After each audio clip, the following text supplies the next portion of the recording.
করবেন। আল্লাহ রাব্বুল আলামিন যাতে সাজ্জাদুল মিরাজের পরিবারকে এই শোক থেকে অতি দ্রুত স্বাভাবিক জীবনে ফিরে আসতে পারে। মাননীয় প্রধানমন্ত্রী জনাব ইতিমধ্যে যখন হসপিটালে ছিলেন তার সকল চিকিৎসার খোঁজ খবর দিয়েছেন, পরিবারের খোঁজ খবর দিয়েছেন, ওই নির্দেশনা দিয়েছেন ওরা পাশে থেকে তার সকল চিকিৎসার ব্যবস্থা করে এবং তার পরিবারের সকল কিছু সুবিধা অসুবিধা দেখার জন্য তার মনে তো আমাদের আব্দুর রহমান সানি এখানে উপস্থিত আছেন, উনি নিজে এসছেন, যুব ক্রীড়া প্রতিমন্ত্রী আছেন, আমিনুল হক সাহেব এবং বিএনপির সদস্য সহ শ্রী মোস্তফা জামাত সহ সিনিয়র নেতৃবৃন্দ, ঢাকা 18 আসনের এই দেশের জাহাঙ্গীর মন্ত্রী ফজলুল বাসিত আহ্বায়ক, মাননীয় যুব ও ক্রীড়া প্রতিমন্ত্রী জনাব আমিনুল হক আমিনুল ভাই অত্যন্ত সংক্ষিপ্ত আকারে পরিবারের প্রতি শোক প্রকাশ করবেন। বিসমিল্লাহির রহমানির রহিম। সাজ্জাদুল মিরাজ ঢাকা মহানগর উত্তর যুবদলের সদস্য সচিব, আমাদের সহকর্মী, সহযোদ্ধা আন্দোলন সংগ্রামে তিনি অনেক ভূমিকা রাখেন। তারই শ্রেষ্ঠ সন্তান মিরাজুল ইসলাম রোজানের মৃত্যুতে আমরা বিএনপি পরিবার, আমরা সবাই গভীরভাবে শোকাহত। আমরা মিরাজের পরিবারের সকলের প্রতি গভীর সমবেদনা জানাই এবং আমাদের মাঝে উপস্থিত আছেন যুবদল কেন্দ্রীয় নির্বাহী কমিটির সাবেক ভারপ্রাপ্ত সভাপতি, অত্র এলাকার কৃতি সন্তান জনাব মামুন হোসেন ভাই আমাদের মাঝে উপস্থিত হয়েছেন। এখন আপনাদের উদ্দেশ্যে বক্তব্য রাখবেন মিরাজুল ইসলাম রোজানের বাবা, যিনি গত 11 দিন ধরে বুকে পাথর হয়ে হাসপাতালে আইসিইউর সামনে তার প্রিয় সন্তানের জন্য মহান রাব্বুল আলামিনের কাছে ক্রন্দন করে তার চিরদিন চেয়েছেন। আল্লাহ পাকের ইচ্ছায় সে রোজান বাবার বুক খালি করে আল্লাহ পাকের ডাকে রোজান চলে গিয়েছে। এখন আপনাদের সামনে বক্তব্য নিয়ে আসছেন রোজানের শোকাহত পিতা সাজ্জাদুল মিরাজ। বিসমিল্লাহির রহমানির রহিম। আল্লাহ আমার ছেলেকে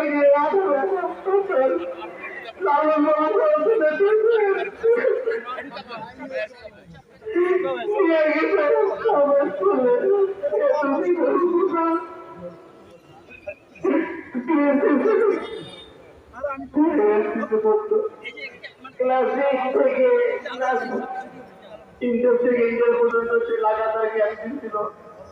সেই সাথে সাথে সে ক্যাডেটেরও ক্যাপ্টেন ছিল বিএনসিসি। আপনারা ওকে মাফ করে দেন। কারোর সাথে যদি কোনো বেয়াদবি করে থাকে কখনো আমার ছেলেকে আপনারা মাফ করে দেন। কারোর সাথে যদি কোনো পাওনা দেওয়া থেকে থাকে আমাকে জানান। আল্লাহ তাআলা যেন ওকে মাফ করে দেয়। কারো যেন আমার ছেলে সবসময় বলতো আমি নাকি তার কাজের মতো, সে আমার কাজের মতো ভালোবাসে, সে আমার কাজের মতো ভালোবাসে। এত বড় ছেলেটা আমি কিভাবে সহ্য করবো আমি জানি না। আল্লাহ তাআলা নিয়ে গেছে সারা দেশ বিদেশে, মক্কা মদিনায় সবাই ওর জন্য দোয়া করছে, ধর্ম নির্বিশেষে সবাই দোয়া করছে। যখন মদিনা মক্কা শরীফের জন্য আমরা করছে, যখন আমি দেখতেছি আমার ছেলে কোনো উন্নতি নাই, আমি তখন বুঝে গেছি আল্লাহ তাআলা ইশারা আমার ছেলে আর ফিরবে না, চলে যাবে। আপনারা মাফ করে দিন ছেলেকে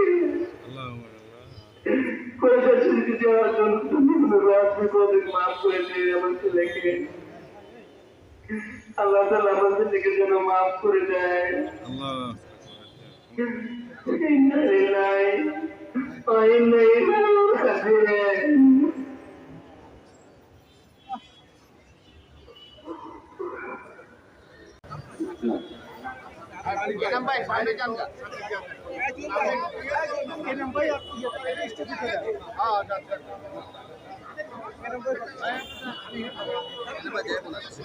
সম্মানিত মুসলিমগণ, Minhajul Islam Rajon Bangladesh international school and college লিডর ঢাকা ক্যান্টনমেন্টের একজন মেধাবী ছাত্র ছিলেন। ক্লাস 10 থেকে শুরু করে ইন্টারমিডিয়েট পর্যন্ত ক্লাসের সবসময় ক্লাস বয়ে উনি ক্লাসের দায়িত্ব পালন করছেন। পাশাপাশি ডিএমসি ছিল, সেই ক্লাস ক্যাপ্টেন ছিলেন। সেই স্কুলের কৃতি সন্তান, কৃতি ছাত্র ছিলেন।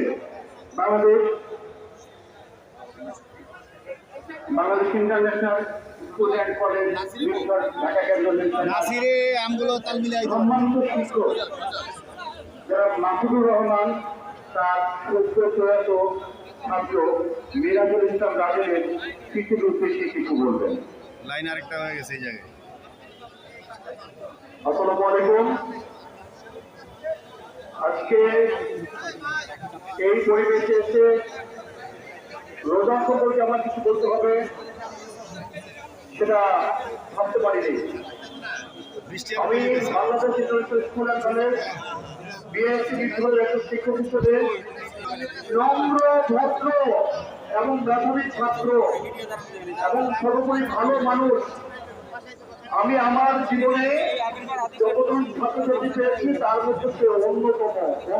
তার নাম আমাকে সারা জীবন মনে রাখতে হবে। আজ আমাদের মাঝে আমাদের রোজা নেই, সেটা যেমন আপনারাও মেনে নিতে পারছেন না, আপনাদের কষ্ট হচ্ছে, আমাদের হৃদয় অত্যন্ত দুঃখ ভারাক্রান্ত।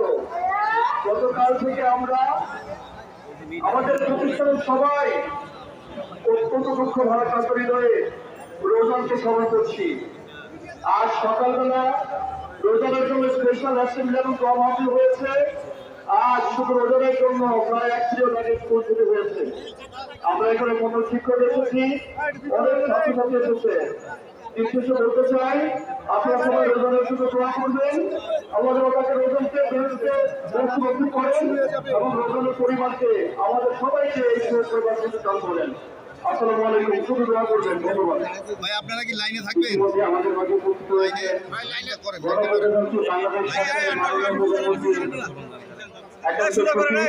এবং মাননীয় প্রধানমন্ত্রী সংসদীয়